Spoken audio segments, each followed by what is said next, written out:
Olá, meu nome é Juliana e esse é o podcast Clássicas Sem Classe, no qual eu discuto clássicos escritos por mulheres pouco lidas, não traduzidas, excluídas do cânone ou esquecidas, bem como clássicos da literatura queer. Tudo sem a menor classe, claro.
No episódio anterior, eu falei sobre a escritora estadunidense Zora Neale Hurston e sobre seu romance The Eyes Were Watching God, na tradução brasileira Seus Olhos Viam Deus, romance esse originalmente publicado em 1937.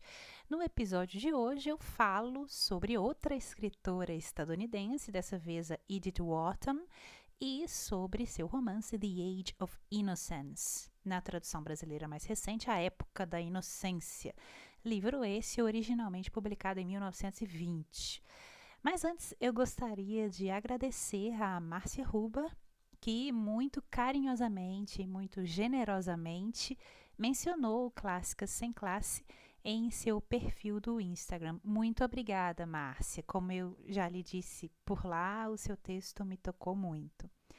Eu gostaria de agradecer ainda a Cris Romero e a Priscila Calado, que me enviaram mensagens lá no Instagram sobre o podcast, e agradecer a Nádia Camussa, do perfil As Vírgulas, que mencionou um trecho de um episódio do Clássicas lá nos stories dela no Instagram. Muito obrigada, gente. E eu gostaria ainda de lembrar a vocês que saiu o novo episódio do podcast Literatura Viral, no qual o Áureo fala, como prometido, sobre a Zora Neale Hurston e sobre o romance Seus Olhos Viam Deus. E lá eu faço uma pequena participação. Eu vou deixar o link desse episódio no box de descrição aqui do podcast, para que vocês possam ouvir e me digam se vocês, afinal, leram o livro, se já haviam lido alguma obra da Zoa e se escutaram o podcast do áudio, o que vocês acharam, se vocês têm perguntas para nós ou questões que vocês gostariam que nós abordássemos, é só falar. Bom, e agora vamos ao que interessa, que é saber quem foi Edith Wharton. Abre aspas. Eu sempre me perguntei, ao olhar para o começo lento e hesitante da minha vida literária, se é positivo ou não que o artista cresça em uma atmosfera em que as artes são simplesmente inexistentes. A oposição violenta pode ser um estímulo, mas terá sido benéfico ou prejudicial ter tido todas as aspirações ignoradas e vistas com desconfiança? Sinto-me inclinada a pensar que as desvantagens foram superadas pelas vantagens. E a principal delas foi o fato de eu ter escapado de todas as lisonjas prematuras, de toda a celebridade local. E o fato de que tive que lutar para me expressar através de uma espessa neblina de indiferença, ou mesmo de desaprovação tácita. Fecha aspas, Edith Wharton, no seu livro de memórias A Backward Glance, originalmente publicado em 1934, nesse trecho aqui, em tradução minha. Edith Wharton, cujo nome de solteira era Edith Newbold Jones, foi uma autora estadunidense nascida em 24 de janeiro de 1862. Nascida em uma família rica e tradicional de Nova York, Edith foi educada em casa por tutores e governantas particulares. Quando ela tinha cerca de 4 anos de idade, a família se mudou para a Europa e passou os 6 anos seguintes viajando pela Europa, pela Itália, Espanha, Alemanha e França. Nesse período, Edith tornou-se então fluente em francês, alemão e italiano e teve aulas particulares de literatura, noções de filosofia, noções de ciência e arte. Desde pequena, a Edith era uma leitora voraz, mas a sua mãe, que era de uma personalidade muito dominadora e muito tradicional, sua mãe não lhe permitia que ela lesse romances, isso era mal visto. Então, Wharton disse uma vez que ela leu, abre aspas, de tudo, exceto romances, até o dia do meu casamento, fecha aspas. Mas isso não é muito bem uma verdade, não. De acordo com a biógrafa de Wharton, Hermione Lee, Edith leu romances, sim, e leu a maioria dos livros contidos na biblioteca de seu pai, inclusive romances, mesmo contra a vontade da mãe, mesmo escondido. E na lista de autores lidos pela Edith Wharton nesses anos de formação, nós temos autores como a Louisa May Alcott, o Mark Twain, a Rhoda Broughton, que eu já mencionei aqui em um episódio anterior do podcast, o Charles Darwin, o Friedrich Nietzsche, o Daniel Defoe, George Eliot, John Milton, Thomas Carlyle, Victor Hugo, Jean Racine, Lord Byron e o poeta William Wordsworth. Na juventude, um dos livros favoritos da Edith Wharton era o Alice no País das Maravilhas, de Lewis Carroll, um livro publicado em 1865. E mais tarde ela desenvolveu uma verdadeira paixão pela poesia do Walt Whitman. Quando Wharton era criança, um de seus passatempos favoritos era, como ela dizia, inventar histórias para si mesma. Em geral, essa brincadeira consistia em pegar um livro, abrir, folhear um livro qualquer, antes mesmo que ela tivesse aprendido a ler. Ela abria, folheava e inventava as histórias contidas naquele livro. Ou mesmo começava a criar histórias sobre pessoas reais com quem ela convivia. A Wharton escreveu em seu livro de memórias, que eu já mencionei aqui, a Backward Glance, de 1934, ela escreveu que essa brincadeira de inventar histórias para si mesma, ela brincava sozinha, essa brincadeira possuía até mesmo uma qualidade levemente erótica, quase como se ela entrasse em transe enquanto ela estava inventando essas histórias. E essa brincadeira também envolvia ficar andando de um lado para o outro com um livro nas mãos e mesmo falando sozinha e gritando sozinha. Nesse livro de memórias, a Edith escreve, e agora eu vou citar, abre aspas, minha primeira tentativa de escrever, aos 11 anos, foi um romance que começava assim. Oh, como vai, Sra. Brown? Disse a Sra. Tompkins. Se eu soubesse que você ligaria, eu teria arrumado a sala de estar. Timidamente, dei esse texto para minha mãe ler. E nunca me esquecerei da queda abrupta do meu frenesi criativo quando ela o devolveu com o seguinte comentário gelado. As salas de estar estão sempre arrumadas. Fecha aspas. Então era esse tipo de recepção que a Edith tinha na sua família, principalmente por parte da mãe. O pai já a apoiava mais. Em 1877, quando Edith tinha 15 anos, ela escreveu uma novela, Fast and Loose, e essa novela circulou de forma particular na família. Em 1878, ela publicou uma coletânea de seus poemas, Verses. Essa foi publicada também de forma particular pelo pai. O Wharton então começou a publicar poemas em jornais e revistas. Ela publicou o primeiro poema em um jornal em 1879, depois publicou 5 poemas em 1880, mas a família sempre desaprovava fortemente que o nome de Edith estivesse associado a publicações e que aparecesse impresso nos jornais. Edith foi realmente educada simplesmente para se casar, para ser uma dona de casa socialite e principalmente uma anfitriã de festas ali das altas rodas de Nova York. Nesses termos, ela teve aulas particulares que se limitavam a dar-lhe o conhecimento necessário para que ela fosse um bom partido para se casar com alguém de sua classe social. Edith estreou, debutou na sociedade em 1879 e veio a se casar em 1885, aos 23 anos, na época já considerado ali um pouco tarde.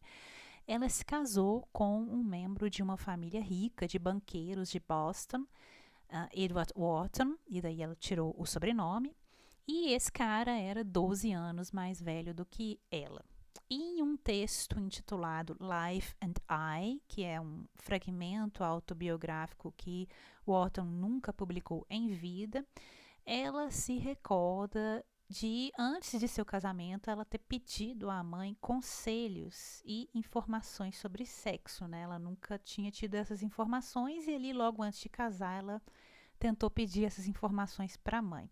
E aqui eu vou citar o que ela escreveu nesse texto. Abre aspas, ela, a mãe, ela retorquiu exasperada. Pelo amor de Deus, não me faça mais perguntas tolas. Não é possível que você seja efetivamente tão estúpida quanto finge ser. Fecha aspas. E esse foi o diálogo da mãe com a filha. O Wharton, então, representa esse diálogo, essa conversa com a mãe de forma um tanto devastadora para aquela menina, de 23 anos. E aqui eu cito novamente um trecho do livro. Abre aspas. O momento que eu tanto receara chegar ao fim e tivera como único resultado o fato de que fui condenada de estupidez por não saber justamente aquilo que eu estava expressamente proibida de perguntar, ou até mesmo de pensar. Fecha aspas. E aqui ela registra muito bem a duplicidade moral a que estavam sujeitas as mulheres de seu tempo, especialmente no que concerne ao sexo. O casamento de Edith Wharton não foi feliz, o marido era alcoólatra, mais tarde ele veio a sofrer de distúrbios mentais, ele não trabalhava e vivia da herança que ele possuía e especialmente vivia dos rendimentos da fortuna da Edith Wharton. Durante os 12 anos que decorreram entre o casamento e a publicação do primeiro livro pela Edith Wharton, a Edith esteve quase que constantemente em crise, né? Quase que constantemente doente. Ela sofria de várias coisas, sofria de asma, fadiga, gripe, dores de cabeça terríveis e também depressão. Então foi um período muito difícil para ela.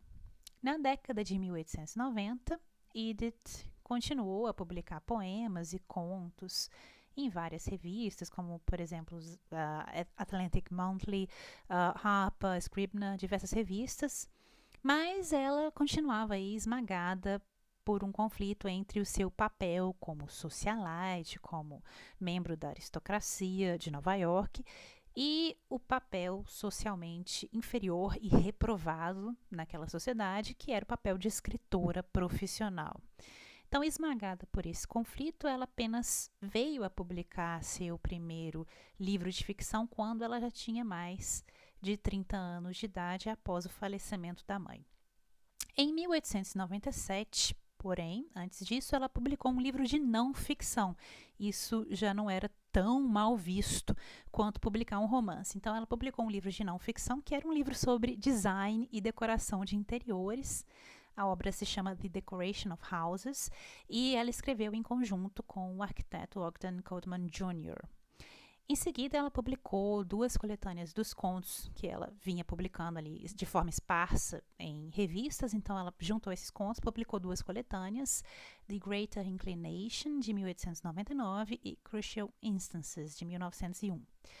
Apenas em 1902 é que Edith Wharton tomou coragem e publicou seu primeiro romance sob seu nome, The Valley of Decision.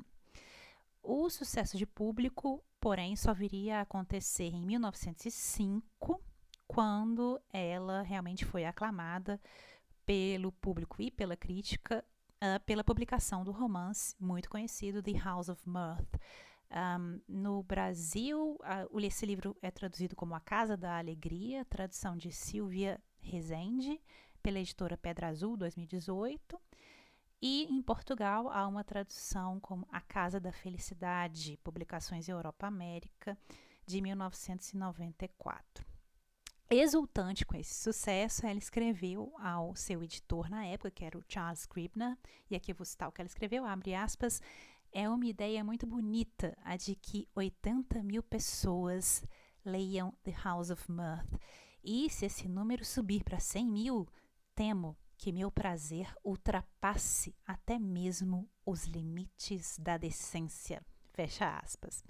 E mais tarde, ao escrever sobre esse período, né, que ela estourou no meio literário, a Edith disse, e eu vou citar aqui, abre aspas, lembro-me de dizer a mim mesma, quando terminei o livro, esse livro é o The House of Mirth, quando terminei o livro, abre aspas, ainda não sei escrever um romance, mas sei como descobrir como se escreve um romance, fecha aspas.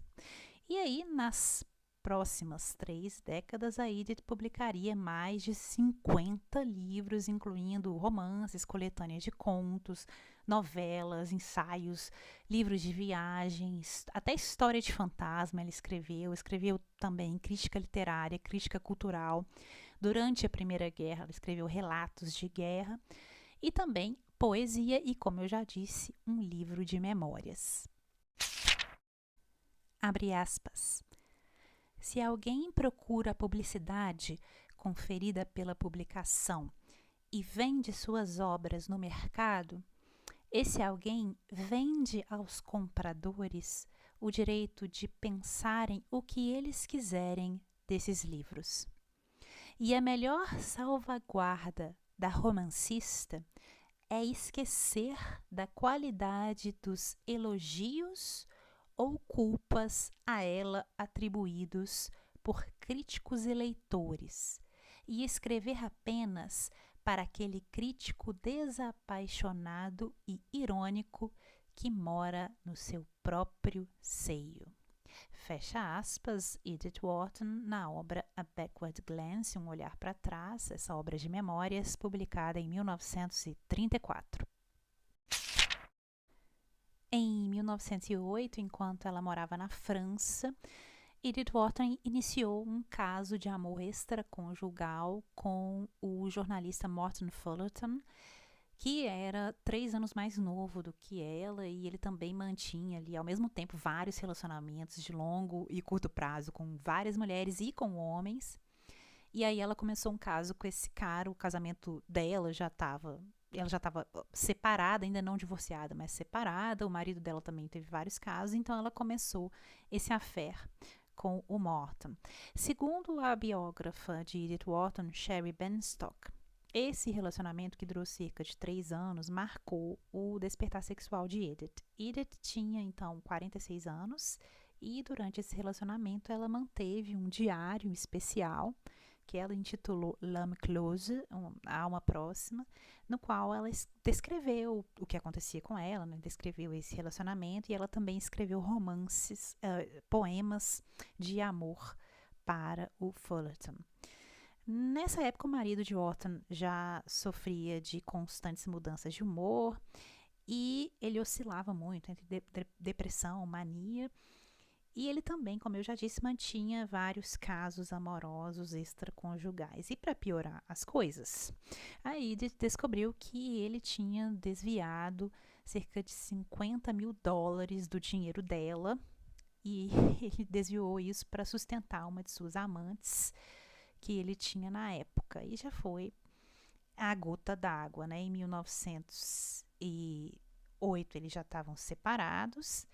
Em 1911 eles se separaram oficialmente. Em 1913, depois de 28 anos de casamento, ela deu então o início ao processo de divórcio, e ela deu início a esse processo enquanto ela morava na França, porque ela não queria que as pessoas dá margem para fofoca nos Estados Unidos, né? Então, enquanto ela estava longe na França, ela deu início a esse processo.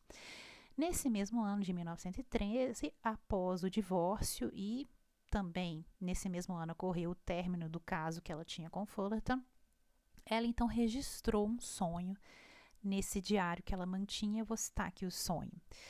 Abre aspas. Um demônio pálido de cabelos escuros entrou, seguido por 4 criaturas semelhantes a gnomos carregando um baú. Eles o depositaram no chão e então o abriram, e o demônio gritou: aqui está o seu ano. Aqui estão todos os horrores que aconteceram com você e que ainda vão acontecer.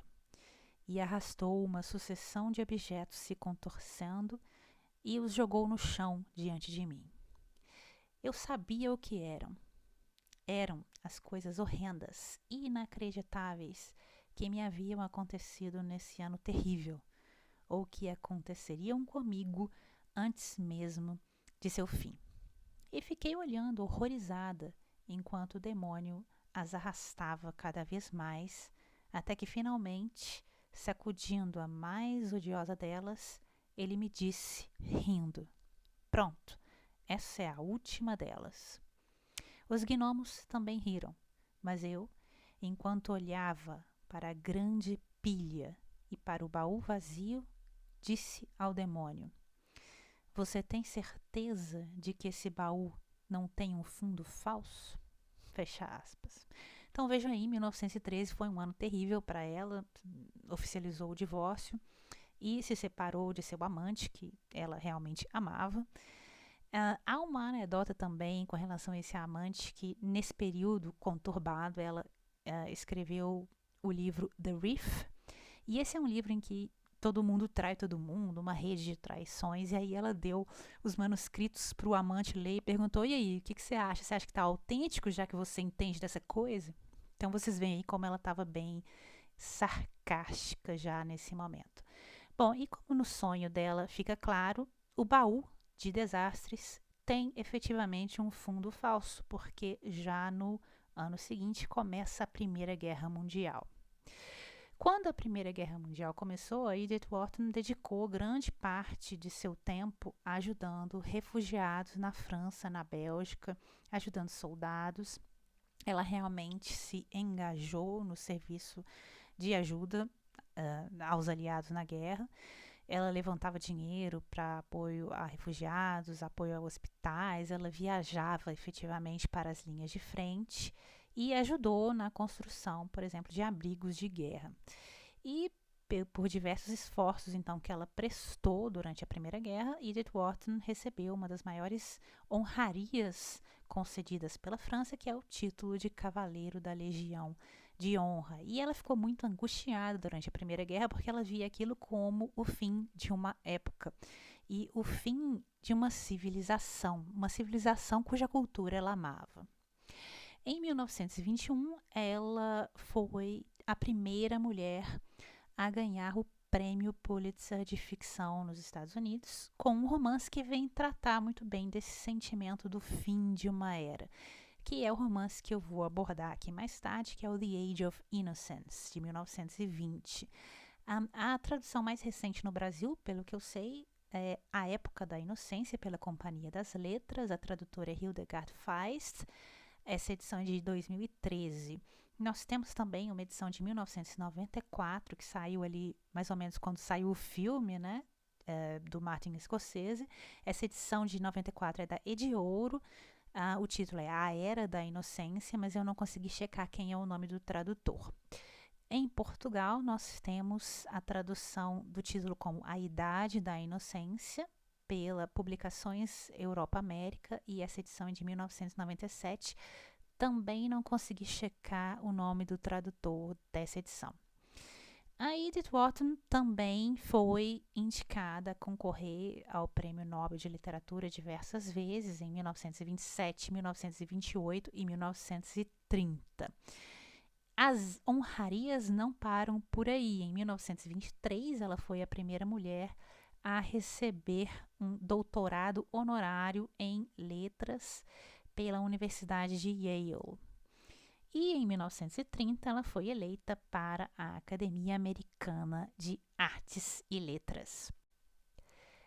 A Edith Wharton era uma amiga íntima do escritor Henry James, e ela o descreveu como, abre aspas, talvez o amigo mais íntimo que eu já tive, embora de muitas maneiras fôssemos tão diferentes, fecha aspas. Ela também era amiga de André Gide, Sinclair Lewis, Vernon Lee e Jean Cocteau. E algumas fontes citam que ela teria tido um relacionamento passageiro, um relacionamento lésbico, com a escritora Mercedes de Acosta. Isso não é confirmado, mas algumas fontes citam esse relacionamento. O fato é que as duas efetivamente se conheciam. E a Mercedes de Acosta, ela ficou mais conhecida por ter tido um relacionamento bastante conturbado com ninguém menos do que a Greta Garbo. Bom, se por um lado as obras da Edith têm aspectos que são profundamente progressistas, são livros em que ela questiona, por exemplo, se compensa que uma mulher se case, se compensa que uma mulher tenha filhos, qual o efeito disso sobre a atividade intelectual da mulher. Livros em que ela critica duramente os limites do casamento. Ela realmente teve um casamento bastante amargo. E também critica a duplicidade moral de seu tempo, especialmente no que concerne à sexualidade feminina. Também é verdade que a Edith era profundamente conservadora, especialmente politicamente. Ela se opunha ao socialismo, se opunha também ao sufrágio feminino, aos movimentos feministas da questão da mulher, e ela também apoiava o imperialismo francês. Muitos críticos também apontam que algumas de suas obras possuem elementos racistas e antissemitas. Então é importante destacar esse aspecto da biografia da Edith. Em 1º de junho de 1937, Wharton sofreu um ataque cardíaco em sua casa e ela morreu de derrame em 11 de agosto de 1937. Abre aspas. Na realidade, todos eles viviam em um tipo de mundo hieroglífico, no qual a realidade nunca era dita, feita ou pensada, mas apenas representada por meio de um conjunto de sinais arbitrários. Fecha aspas, Edith Wharton, na Era da Inocência, esse pequeno trecho aqui em tradução minha. The Age of Innocence, de 1920, como eu disse, foi traduzido no Brasil como A Época da Inocência, também A Era da Inocência, e em Portugal como A Idade da Inocência. Eu vou usar aqui o título da publicação brasileira mais recente, A Época da Inocência. Nesse romance, A Época da Inocência, Edith consegue fazer, na minha opinião, no nível da escrita, a mesma coisa que ela se propõe a fazer no nível do conteúdo. Ou seja, ela cria uma superfície ali polida, debaixo da qual nós, tal como o protagonista do livro Newland Archer, nós gradualmente somos levados a encontrar debaixo dessa superfície polida uma corrente violenta e perversa. Quando a história começa, nós estamos aí na década de 1870, na cidade de Nova York. Como eu já disse, o protagonista é Newland Archer. O livro é narrado em terceira pessoa, mas segue a perspectiva desse protagonista. E ele é um advogado de uma família rica e tradicional da cidade de Nova York. E ele está ali no momento em que ele mal pode esperar para se casar com uma garota também da aristocracia da cidade, uma garota inocente, que é a May Welland. Mas quando a prima exótica da noiva, a condessa Ellen Olenska, volta da Europa, o Newland é então lançado em um tumulto de paixão e de dúvida. Olenska é tudo aquilo que May nunca poderia ser. Ela é sofisticada, ela é mundana, ela é autêntica e ela é marcada pelos rumores de um escândalo. Ela é uma mulher marcada. Ela deixara a Europa depois de fugir do marido, aí já é um tabu, e mais, ela fugiu na companhia de outro homem, aí já é um segundo tabu. Mas o Newland começa a ficar obcecado pela Olenska e com essa crescente obsessão ele começa a questionar os valores nos quais ele havia sido criado.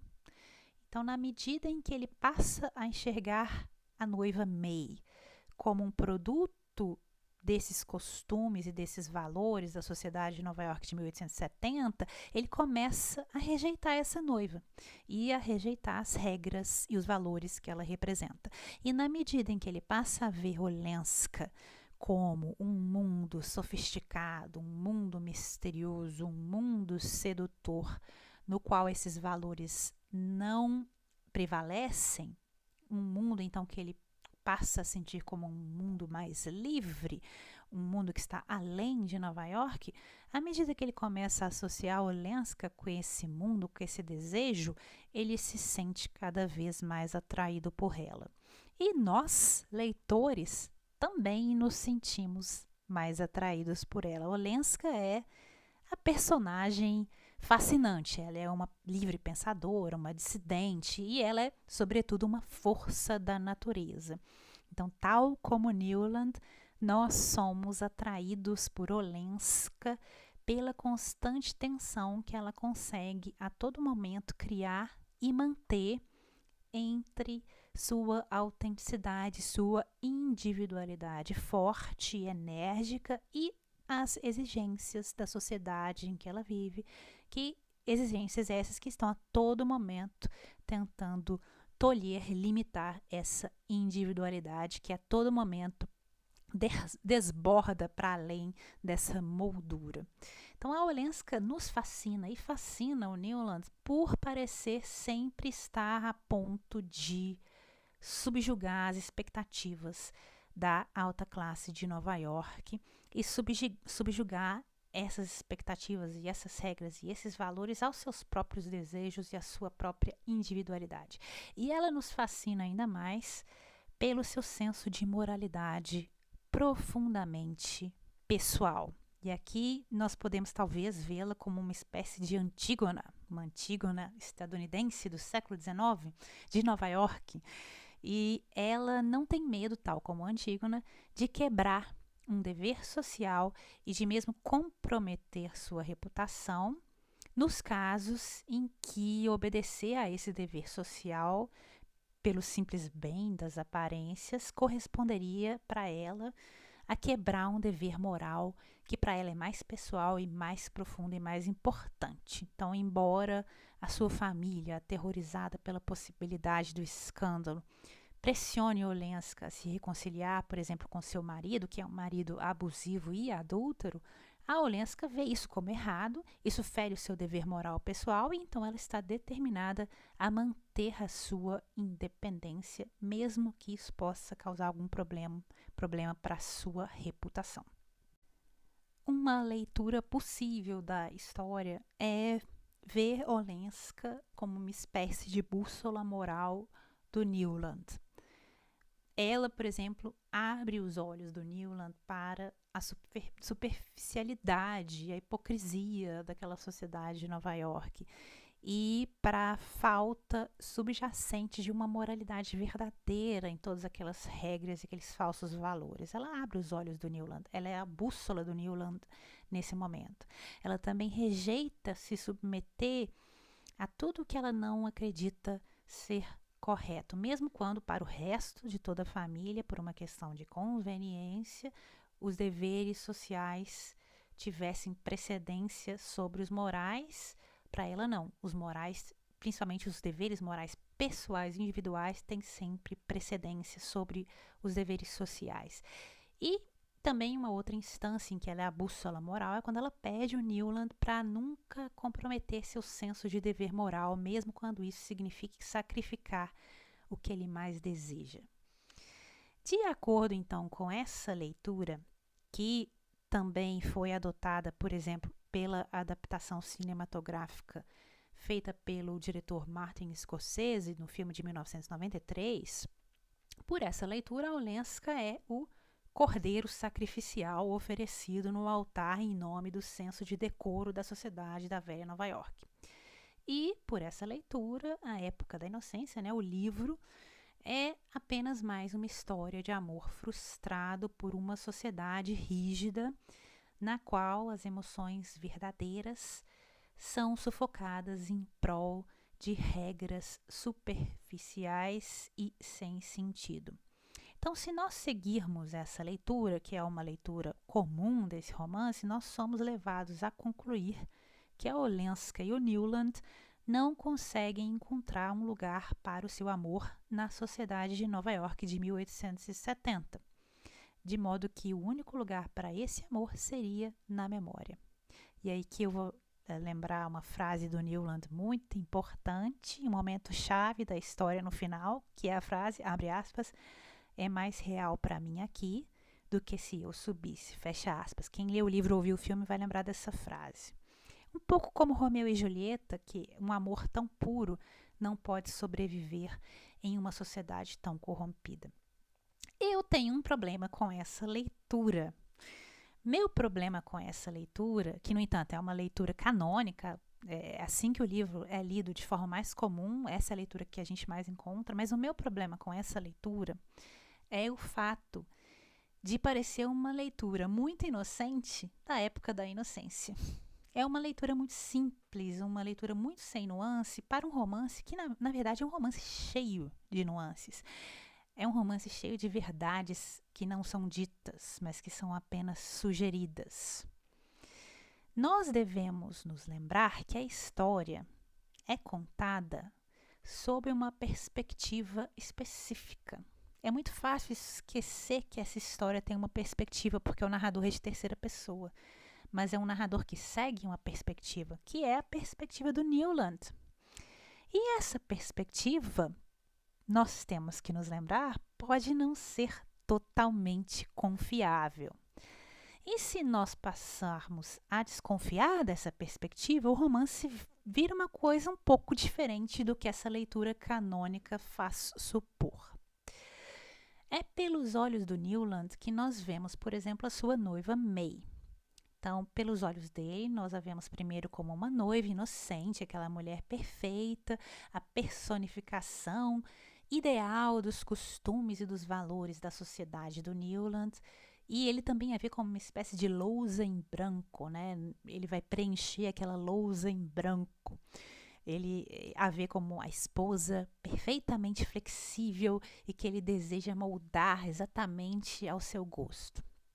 Depois passa um pouco e nós passamos a ver a May da forma como ele passa a vê-la, como uma mulher superficial e desinteressante em comparação com a Olenska, a mulher superficial que essa sociedade em que ela vive exige que ela seja, uma mulher que então parece impedir o Newland a todo momento de alcançar um mundo mais amplo, um mundo mais verdadeiro que a Olenska representa para ele. E finalmente nós vemos a May como uma esposa ciumenta, uma pessoa amarga e uma conspiradora traiçoeira, capaz de tudo para manter o marido. Mas nós vemos todas essas facetas sob a perspectiva do Newland. O problema com a May, no entanto, está nos olhos de quem vê. E será que nós podemos realmente vê-la se estamos presos, como estamos, na perspectiva do Newland? Ou será que nós estamos presos nos olhos de um homem que nunca consegue ver além de si mesmo, ir além de si mesmo, ir além de seu humor e, mais notadamente, ir além de sua conveniência pessoal? Ele vê as pessoas de acordo com a sua conveniência pessoal, demanda que ele as veja. Ao final do livro, nós temos a sensação de que, assim como Newland, nós também nos enganamos sobre a May o tempo inteiro. A ela não faltava um olhar repleto de nuance sobre o noivo Newland. Um olhar, porém, que ele claramente nunca tem sobre ela, porque ele a vê sempre em preto e branco.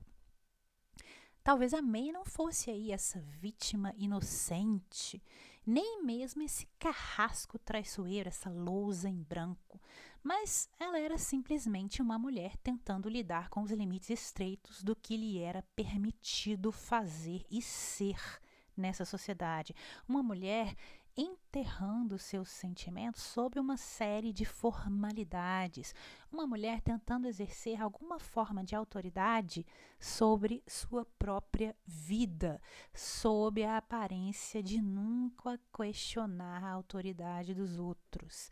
E uma mulher tentando manter as ilusões que a sociedade em que ela vivia exigia que ela mantivesse. A ilusão da inocência, a ilusão da pureza, a ilusão até mesmo de um casamento feliz. Uma mulher que faz isso de modo a encontrar alguma forma de liberdade entre esses muros repletos de regras, de limites e de formalidades daquela sociedade. Encontrando essa forma de liberdade nessa nuance, nesse cinza, nesse jogo. E aqui eu vou lembrar uma outra frase do Newland que vai fazer sentido no final da história e que quem assistiu o filme ou leu o livro vai lembrar, que é a frase, abre aspas, ela nunca me perguntou, fecha aspas. E ele também nunca viu. Talvez, tal como o Newland, nós também estivemos errados sobre May o tempo todo, pelo menos dentro dessa leitura canônica do romance. Se nós tentamos nos desviar desse olhar do Newland, por um segundo que seja, nós então podemos ver que ele não é nada daquilo que ele pensa que ele é. Ele não é um rebelde romântico, disposto a largar tudo em nome de seu amor por Olenska. Não, ele é um produto de sua época e ele sequer é consciente disso. E mais importante, a nossa Olenska, essa personagem fascinante, ela não deixa de ser fascinante. A nossa Olenska também não é um cordeiro sacrificial, uma mulher que abre mão do amor em nome das regras daquela sociedade. No lugar de uma heroína romântica disposta a viver nesse limbo em nome do amor por Newland, no qual ela não vai ser nada, não vai ter sequer nenhuma reputação, nenhum dinheiro, mas vai largar tudo em nome de Newland. No lugar dessa heroína romântica que larga tudo, seja em nome do Newland, seja em nome da May, da noiva, da prima, uma mulher que está disposta a largar tudo a fim de manter esse amor intacto pelo Newland à distância, ao invés dessa mulher, a Olenska pode muito bem ter sido apenas outra mulher tentando lidar com os limites estreitos de sua sociedade, uma mulher julgando um jogo de sedução como seu único meio de garantir alguma forma de independência naquelas circunstâncias. Então, em vez de se degradar à condição de uma amante ou de ser forçada a voltar para o marido, que são essas duas opções que são colocadas para ela por essa sociedade, a Olenska escolhe um terceiro caminho. Em vez de sacrificar seu amor em nome da sociedade, ela sacrifica esse amor em nome de sua independência. Nem amante nem esposa, a Olenska rejeita todos os papéis femininos apresentados a ela pela sociedade de Nova York daquele tempo. E, ao fazê-lo, ela é mais do que nunca a nossa Olenska fascinante, a mulher que desafia persistentemente as convenções e os papéis estreitos a ela impostos. E ela é uma mulher que desafia, inclusive, a convenção da heroína romântica, que é o papel que está na cabeça do Newland. Na cabeça louca do Newland, ela é essa heroína romântica que está disposta a abrir mão de tudo. Então, consciente de que ela é vista como uma ameaça ao casamento de May, a Ellen está consciente que ela é vista como uma ameaça. Então, ela tenta navegar essa situação de acordo com seus próprios interesses, de modo a convencer a avó rica a lhe dar dinheiro para que ela possa viver uma vida independente em Paris, longe das restrições de sua família em Nova York e, principalmente, longe das restrições de sua vida de casada com o marido. E aqui eu vou citar um trecho. Abre aspas. Se eu voltar para a Europa, devo viver sozinha, fecha aspas, diz a Olenka à avó. E nessa cena, nós estamos no que parece ser realmente uma negociação. Ela está dizendo, eu sou essa ameaça e vou negociar aqui pela minha liberdade. Então, nem Newland, nem o seu marido, ela escolhe a si mesma. E aqui eu repito a frase do Newland, lá no final do livro, abre aspas, é mais real para mim aqui do que se eu subisse, fecha aspas. Em vez de manter, em vez de em sua memória, a ideia do amor pode ter existido apenas na imaginação do Newland. Então, nós passamos o livro pensando que a ideia desse amor existiu tal como está na cabeça lá do Newland e que ele está contando, que a gente está seguindo a memória dele. Mas ao invés de essa história, essa ideia de amor ter realmente existido e ter existido na memória do Newland, na verdade, ela existiu como um produto da imaginação dele, como uma fantasia. Nada ocorreu da forma como ele pensa que ocorreu. Então, aquela ideia de amor existia quase que como um romance. O romance que ele viu no palco da ópera, naquele primeiro momento, quando ele vê a Olenska pela primeira vez.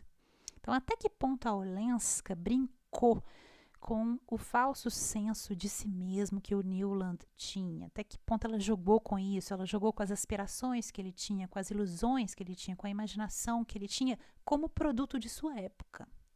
Até que ponto essas ilusões que ele tinha foram moldadas pelo tempo e pela sociedade do Newland? Até que ponto a Olenska conseguiu, então, esse equilíbrio perfeito entre uma heroína de ópera sedutora e ao mesmo tempo uma mulher vulnerável. Até que ponto ela foi uma atriz? Até que ponto a Ellen Olenska que nos é apresentada é, na verdade, uma projeção da imaginação do Newland Archer, uma projeção de seus anseios, tal como moldados pela sociedade em que ele vivia. Até que ponto a Ellen brincou e jogou com tudo isso? Newland é tão intensamente um produto manso e ingênuo dessa sociedade que ele acha que está criticando, que não apenas ele é incapaz de fazer sacrifícios em nome da liberdade, ele só fica lá viajando na maionese, achando que vai sacrificar tudo, mas ele nunca consegue fazer sacrifícios, como também ele toma a própria liberdade como algo dado, como algo que não pode sequer ser questionado. Uma vez que nós ousamos, porém, a sair do falso moralismo do Newland Archer e fora da sua perspectiva, fora do seu senso distorcido de alta importância, a nossa Ellen Olenska cresce em nuance e cresce em complexidade. E a nossa May também cresce em nuance e em complexidade. As personagens femininas crescem. E a gente começa a se perguntar quem que é o cordeiro de quem aqui? Quem que sabe julgar e quem que está totalmente viajando na maionese? Mas se é certo que o Newland está preso às regras dessa sociedade em que ele vive, a May e a Olenska também estão. Mas nós temos um pequeno detalhe interessante ali. O fato de o Newland ter percebido a extensão de seu aprisionamento apenas no final pode ser simplesmente a expressão do fato de que, diferentemente das mulheres dessa época, para quem esses limites seriam uma segunda natureza, elas já crescem vivendo esses limites e enxergando esses limites, diferentemente dessas mulheres, como homem, o Newland simplesmente não estava acostumado a pensar em sua existência como limitada, até ele ter que aprender isso da maneira mais dura. E essa, para mim, é a nuance fundamental e a crítica social brilhante da Edith Wharton que o Martin Scorsese perdeu na leitura desse livro que ele fez na adaptação cinematográfica. Não apenas a adaptação dele depende muito do texto, através do uso aí de uma narração muito intrusiva, mas também, sob a aparência de seguir aí fielmente a história, o Scorsese perdeu completamente esse ponto, essa nuance que a autora, na minha leitura, queria fazer. E aqui cabe a discussão sobre a forma redutora, como os romances de escritoras, em geral, foram lidos e recebidos no momento de sua publicação, e a forma redutora como continuaram a ser discutidos nos anos seguintes e foram canonizados. Eu acho que a gente pode ver um pouco dessa discussão nessa leitura canonizada desse romance da Edith Wharton. A insistência em se ler esse romance, A Época da Inocência, primordialmente como uma história de amor não realizado, como um elogio ao passado, algumas pessoas leem dessa forma, né? Talvez seja apenas uma instância desse padrão de leitura redutor e de canonização redutora de obras clássicas escritas por mulheres, essa tendência de trivializar esses escritos e de nunca enxergar as nuances desses escritos. Newland passa a história tratando May e Olenska como meros espelhos da vaidade dele. E, ao final, ele finalmente acorda para o fato de que, se é que elas são espelhos, isso já vamos colocar em dúvida, mas se é que elas são espelhos não da vaidade dele, mas da ignorância, da ingenuidade dele, porque elas estão ali a todo momento jogando o jogo muito bem jogado e só ele que não está pescando esse fato. E aqui cabe ainda a discussão se A Época da Inocência seria uma resposta de Edith Wharton para a obra The Portrait of a Lady, do Henry James. Essa obra foi traduzida como Retrato de uma Senhora, um livro de 1881. Será que A Época da Inocência é uma resposta ao Retrato de uma Senhora? No A Época de uma Inocência, nós temos Newland Archer como protagonista. No Retrato de uma Senhora, nós temos Isabel Archer. Aí a semelhança aí dos sobrenomes pode não ser uma mera coincidência. Em ambos os romances, nós temos personagens que acreditam que estão fora ou que estão acima da sociedade em que foram criados. E em ambos, esses personagens vão quebrar a cara, eles vão se confrontar com essa ingenuidade fundamental. E em ambos, os autores discutem as diferenças entre o novo e o velho mundo. O livro de Edith Wharton teria sido, então, uma resposta a Henry James? E, mais importante, que tipo de resposta é essa? Eu acho essa resposta interessantíssima, mas eu vou deixar a questão para vocês. Apesar de parecer, voltando aqui o filme do Martin Scorsese, apesar de o filme parecer uma colagem de técnicas cinematográficas, até para prestar uma homenagem ao cinema, né? Esse filme nunca consegue, para mim, alcançar a verdadeira independência estética em relação ao livro. Ele é muito dependente do texto. Então, por mais que tente, o texto está sempre em primeiro lugar no filme. E se você não lê o livro, algumas cenas elas perdem um pouco o significado. Em algumas cenas, o livro até consegue parecer mais cinematográfico do que o filme. Por incrível que pareça isso. Vamos ver, por exemplo, a cena em que o Newland descobre que a May não é ali tão inocente quanto ela fazia parecer. Por exemplo, no livro, a Edith consegue transmitir sutilmente essa surpresa e a repulsa que ele sente pela May a descobrir que ela não é tão inocente, a descobrir que ela está jogando o jogo. Então a Edith consegue transmitir sutilmente essa surpresa e o faz por meio da imagem de May deixando a biblioteca com, e aqui eu vou citar o trecho, abre aspas, seu vestido de casamento rasgado e enlameado, arrastando-se atrás dela pela sala. Fecha aspas. Então, um vestido tão rasgado e tão manchado e tão sujo quanto a ilusão da inocência de May era para Newland naquele momento.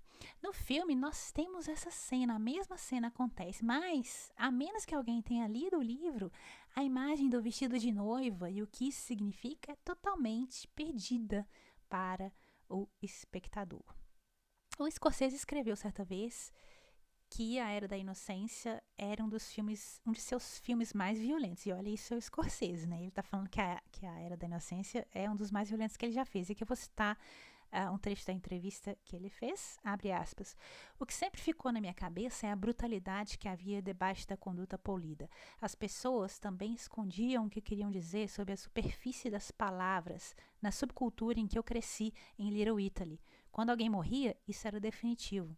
E geralmente era feita pelas mãos de um amigo.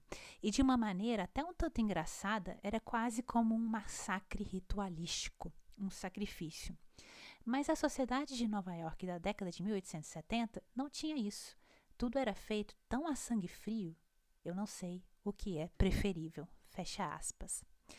Para mim, o filme nunca consegue transmitir essa violência e crueldade no mesmo grau que nós encontramos no livro, porque o filme perde a nuance. E é na nuance que a gente vai ver toda essa brutalidade.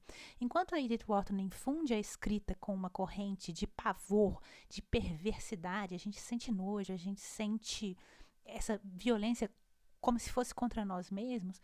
Enquanto a Edith consegue infundir a escrita com isso, o Scorsese nos mergulha, na verdade, em um ambiente que é luxuoso, um ambiente de exagero.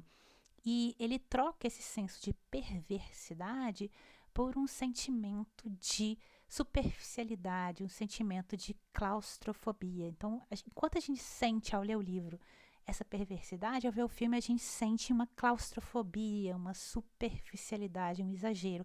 E esse é o sentimento que nós temos já desde a abertura do filme, né? Com aquelas flores da estufa amadurecendo em stop motion, como se fosse uma atmosfera sufocante e de excesso. Há uma cena para mim, no entanto, em que o filme realmente alcança alguma independência cinematográfica estética em relação ao texto, em relação às palavras escritas. E aí, nessa cena, finalmente, esse filme se eleva, que é no final, em Paris, quando Newland está olhando para a janela de Ellen no momento em que a janela está sendo fechada. Então, quando o vidro da janela reflete o sol, a imagem, a cena se funde com uma cena anterior, na qual ele ainda era jovem, e aí nessa cena anterior ele está a observar Olenska à distância, perto de um farol. Então há essa fusão. a mistura dessas cenas transmite uma interpretação da escolha que Newland virá a fazer em Paris, como se essa escolha fosse um paralelo ao comportamento de Ellen no pier muitos anos antes, ali perto do farol. O livro não exatamente sugere esse paralelo, mas esse é o momento em que o Scorsese finalmente vai dar aquele salto e ele vai mostrar por que ele é um gênio do cinema, porque pela primeira vez ele usa sua genialidade para o cinema para transmitir um significado que vai além do texto, que vai além da palavra escrita, e ele o faz simplesmente por meio da imagem. Nós então temos a sensação de que o Newland desejou que a Ellen se voltasse para ele naquele dia, há muito tempo atrás, ao farol, e talvez também novamente no presente, em Paris, nós temos essa sensação que ele deseja que ela apareça ali na janela e ela não vai aparecer. Então, nesse momento, o Scorsese nos faz compartilhar o sentimento do Newland de que tudo teria sido diferente se a Olenska tivesse escolhido se voltar em direção a ele. E finalmente nós temos a sensação de que o filme que nós assistimos é, na verdade, o que está acontecendo na cabeça do Newland Archer, quando ele olha para a janela de Ellen, refletindo sobre o que foi e o que deveria ter sido. É como se o Newland Archer estivesse ali em busca do tempo perdido, né? Em busca do que ele tinha fantasiado e que agora ele sabia que era apenas uma fantasia. Essa cena do filme é uma espécie de presente pequeno, mas inegável, do gênio de Martin Scorsese para o cinema, e é um presente que ele oferece à obra-prima da Edith Wharton. Essa é a cena que eu acho que é a cena que se salva nesse filme. Na minha opinião, esse filme ele é menor na cinematografia do Martin Scorsese, mas o Martin Scorsese é um gênio do cinema e eu sou apenas uma pessoa aleatória com uma opinião na internet, né? Uma ideia na cabeça e um celular na mão, basicamente isso. Com certeza tem algo aí que eu não pesquei, então se eu tiver dito alguma bobagem aqui, por favor, vocês me corrijam sobre a minha interpretação do filme do Martin Scorsese. Voltemos agora ao livro da Edith Wharton. O que nós podemos pensar sobre a inocência que está no título do livro? É, de certa forma, irônico que essa era do livro seja uma era de uma inocência, porque é uma inocência desde o início, nós percebemos uma inocência fingida, na qual, sob uma fina camada polida de comportamento educado, nós encontramos ali debaixo infinitas maquinações, hipocrisia, mentiras sujas, perversidade e uma conspiração brutal. Mas esse título, Inocência, é também um título pungente, porque nos dá a sensação de que essa era já desapareceu. E essa sensação de uma inocência já perdida para sempre, né? Uma expulsão do paraíso, uma queda, né? Essa combinação tanto, eu diria, diabólica de perversidade e nostalgia, de saudade por um tempo que não volta mais, e essa combinação de sátira ferina da sociedade e ao mesmo tempo de melancolia por esse tempo que desde o início, essa era que desde o início nós já sabemos que é repleta de defeitos, mesmo assim a autora transmite a sátira, a crítica e a melancolia.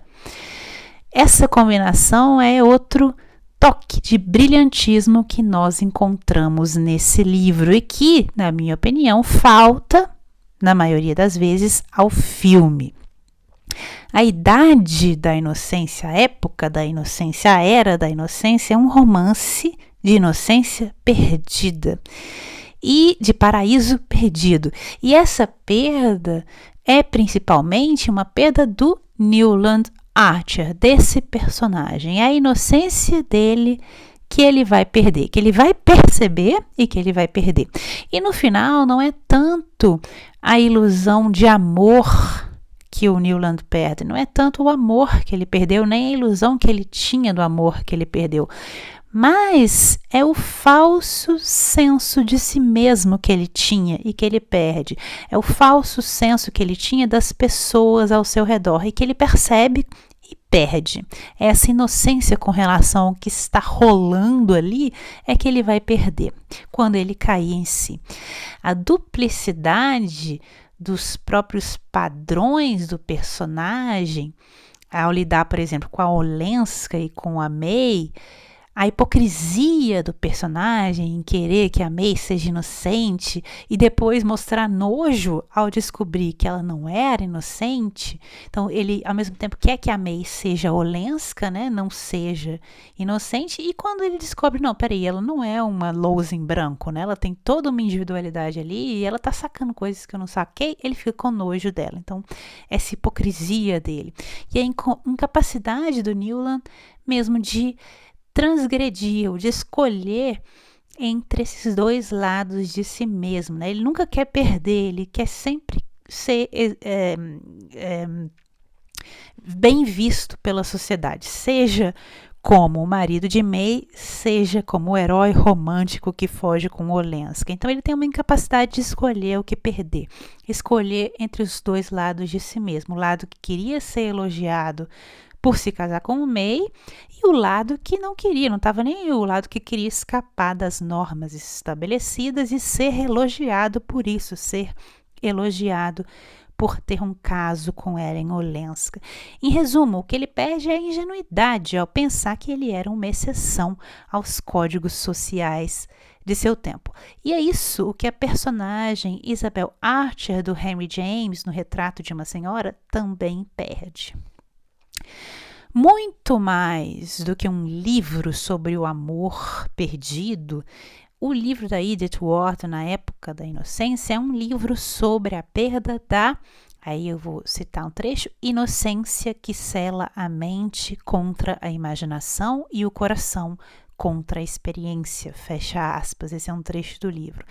E se é verdade que a Edith Wharton é, sim, implacável e cruel com o protagonista dela, com Newland Archer, é também verdade que, em troca da inocência dele e da nossa inocência como leitores, a autora, Edith Wharton, oferece ao Newland e a nós, leitores, uma espécie de pérola insuspeita ou um prêmio de consolação, que é o que se ganha quando se perde a inocência, que é o dom do conhecimento. Bom, é isso, pessoal. Como eu disse, eu deixarei aqui no box de descrição o link para o episódio do podcast Literatura Viral, em que é abordado o livro que eu mencionei no episódio anterior do Clássicas, que é o livro da Zora Neale Hurston, e eu espero que vocês tenham tido a oportunidade de ler esse romance, é um dos livros da minha vida, um livro muito especial, e sintam-se livres para debater o livro conosco, comigo e com o Áureo. E se vocês tiverem algum comentário, sugestão, crítica ou pergunta, se tiverem algum pedido para que eu leia algum texto ou fale de algum autor, ou mesmo se quiserem participar do podcast, basta entrar em contato comigo por minhas redes sociais que estarão linkadas nas show notes desse episódio. Eu sou @blankgarden no Instagram e @ablankgarden no Twitter. Caso vocês ouçam o podcast no aplicativo Anchor, vocês também podem me mandar mensagens de voz por lá e eu acrescento as mensagens de vocês ao próximo episódio. Todos os links vocês encontram no box de descrição desse episódio. E agora eu tenho uma pergunta para você que me ouviu até aqui nesse episódio imenso.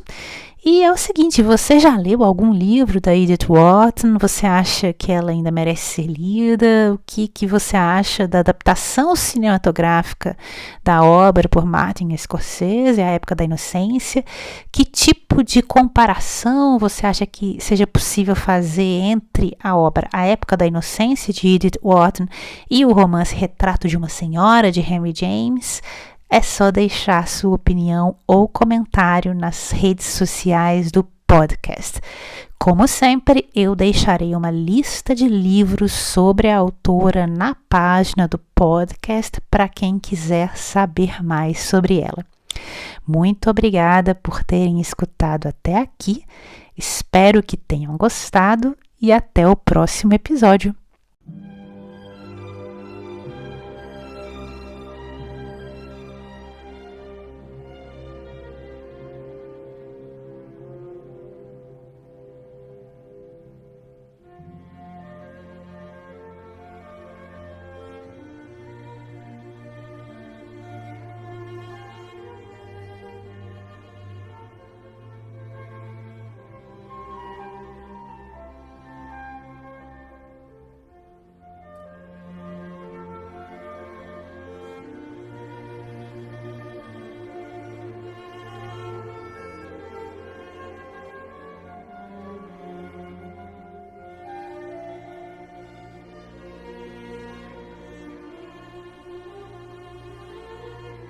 Esse episódio foi escrito, produzido e apresentado por Juliana Brina em maio de 2020.